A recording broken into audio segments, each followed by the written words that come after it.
spice trade. They attacked the Portuguese trade ship on the island without a name, a jewel of green in the midst of swirling seas. When men arrived, they called it Pulau Ujung, the island at the end, and then Temasek, or Sea Town, because of the small trading outpost that takes root here. But how does it become a kingdom, famous for its 5 kings? Some say it begins with a prince fleeing from his enemies, but no one really knows where the myth ends and where history begins. The prince arrives on an island with pristine white sands and finds a majestic beast roaming its jungles. Surely this place deserves a new name, just as glorious and majestic. And that is how he comes to name it Singapura, or Lion City. He is Sang-Nila Utama, the first king of the kingdom of Singapura. Sri Wickremawira takes over the throne from his father in 1347. The flourishing kingdom of Singapura draws the attention of the powerful Majapahit Empire from Java, who sends an envoy to demand its submission. Sri Wickremawira refuses, and the furious Majapahit king orders an attack on Singapura. But the attempt fails, and the Japanese are driven off. In 1362, Sri Wickremawira's son, Sri Rana Vikrama, takes over the throne. According to legend, a supernaturally strong man, Badu, enters his court. He competes in a challenge to lift a heavy stone in a show of strength. And not only does he lift the stone, he flings it all the way to the mouth of the Singapore River. It is believed that a fragment of this fabled stone endures to this day, better known as the Singapore Stone, one of our country's national treasures. The next king in line is Sri Maharaja, who takes over in 1375. During his reign, legend has it that the Tona, or swordsmen, attack and ravage the coast of Singapura. A young boy, Hang Nadin, comes up with the idea of using banana trunks to trap the Tona when they leap out of the water. The jealous king, threatened by the boy's intelligence, eventually orders him to be killed. The last king of Singapura is Parameswara, originally a prince from Palembang. After a failed uprising, he flees to Singapura with his supporters, a group of Orang Laut, or sea people. Parameswara is warmly welcomed by the local ruler, Sang Aji, a Siamese vassal. However, he betrays his host by assassinating him and usurping the throne.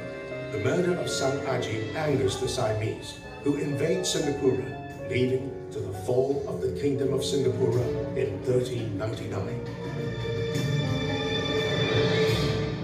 Just like that, the winds shift, as Parameswara flees north and finds a refuge in Malacca. There, he found the Malacca Sultanate, which grows to become a major trading hub by the early 1400s. Flourishing maritime trade with China and strong demand for spices from the west herald the age of commerce in Southeast Asia, and Singapura becomes a naval base for the newly established Malacca Sultanate, with the fearless Orang Laut warriors forming the backbone of the naval force. As the 15th century draws to a close, the Portuguese open up the first direct maritime trade route from Europe to Asia, and as they expand their empire, their gaze falls upon Malacca.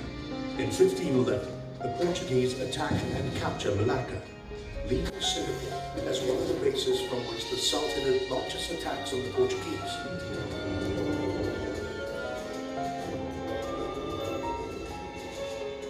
After many failed attempts, the Sultanate re-establishes its capital along the Johor River, becoming the Johor Sultanate.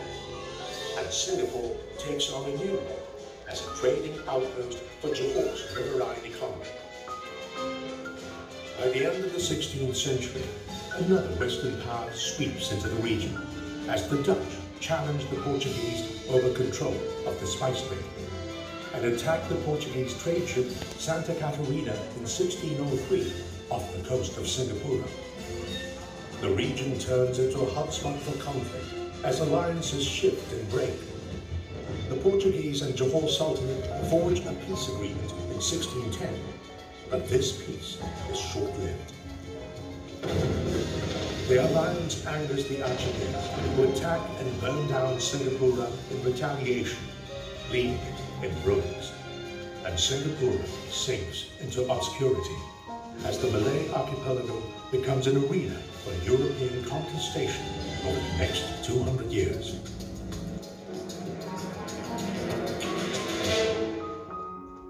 In 1805, a 23-year-old officer from the British East India Company is sent to Penang to serve as the Assistant Secretary for its new government. His name is Thomas Stamford Raffles.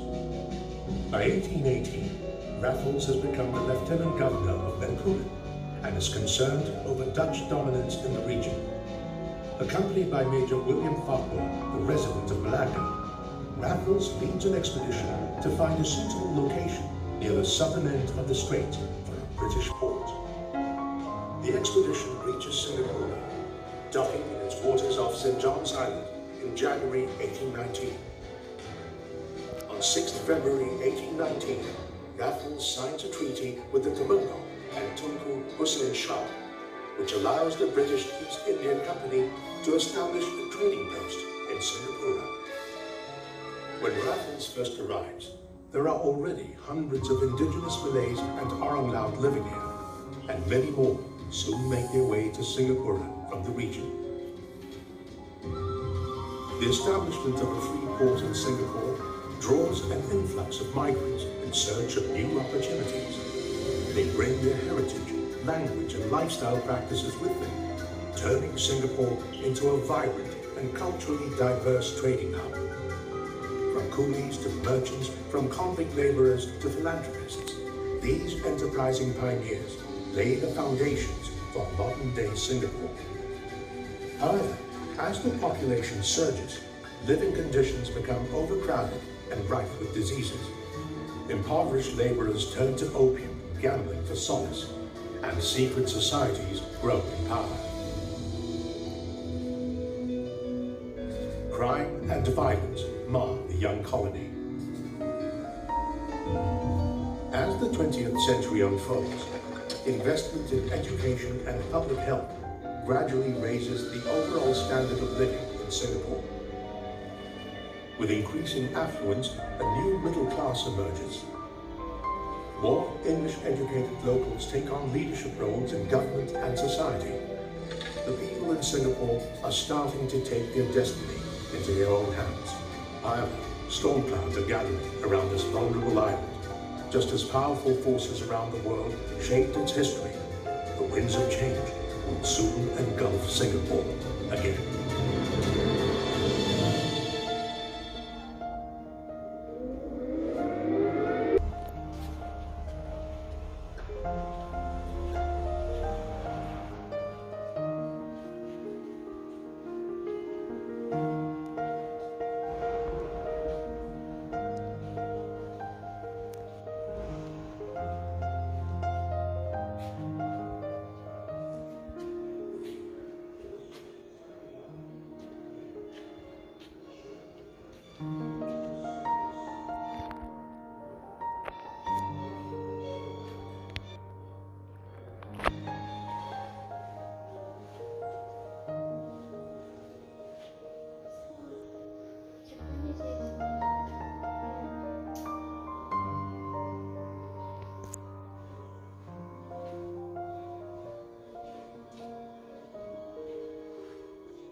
Oh, we didn't go here.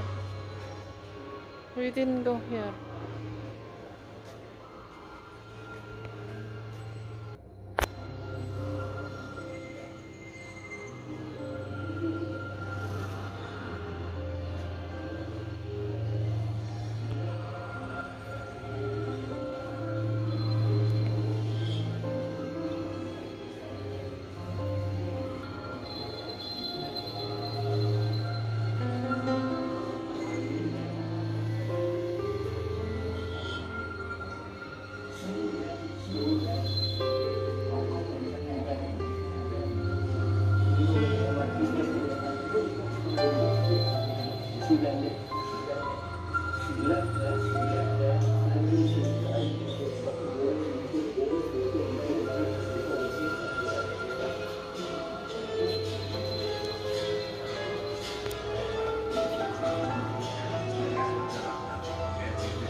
In 1965, Dr. Rohit Singh established the Ministry of the Interior and Defense.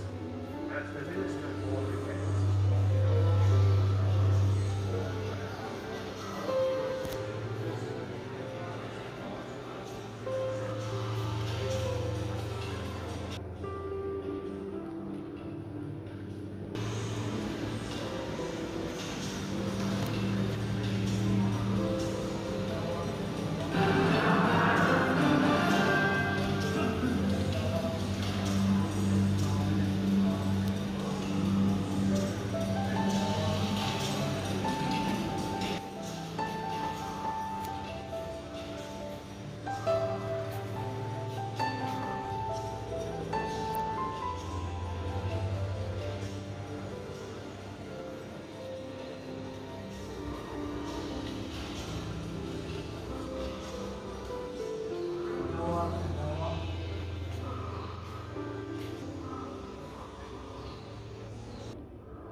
Terus jalan istimewa.